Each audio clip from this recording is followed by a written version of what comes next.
নমস্কার, meiosis educational প্ল্যাটফর্মে আবার একবার স্বাগত। তোমরা যারা যারা আমাদের চ্যানেল, আমাদের প্রোফাইল ফলো করো, তোমাদের বলে রাখি আমরা কিন্তু অফলাইন ক্লাসের পাশাপাশি বেশ কিছু অ্যাক্টিভিটি করিয়ে থাকি। যেমন ফেসবুক থেকে আমরা দুটো অ্যাক্টিভিটিতে আছি।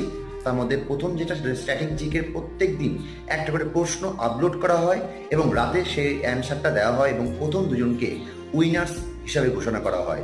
তার সাথে সাথে সপ্তাহে 3 দিন কিন্তু ফেসবুক লাইভ করানো হয়, সোম, বৃহস্পতি ও শনি রাত 9:30 থেকে। আর আমাদের ইউটিউবে কিন্তু সপ্তাহে 4 দিন লাইভ ক্লাস হয়। তার টাইমিং হচ্ছে প্রত্যেক রবি, মঙ্গল, বুধ এবং শুক্র দুপুর 3টের সময়। আরেকটা যেটা সেটা হচ্ছে আমাদের যে হোয়াটসঅ্যাপ চ্যানেল, যারা আমাদের হোয়াটসঅ্যাপ চ্যানেলের গ্রুপে আছো সেখানে কিন্তু প্রত্যেক দিন রাতে প্রত্যেক দিনের কারেন্ট অ্যাফেয়ার্স আপলোড করে দেওয়া হয়। তো যারা এই অ্যাক্টিভিটির সাথে যুক্ত নয় তারা তাড়াতাড়ি জয়েন হয়ে যাও আমাদের সমস্ত সোশ্যাল মিডিয়া প্ল্যাটফর্মে। আশা করছি আমাদের ক্লাস তোমাদের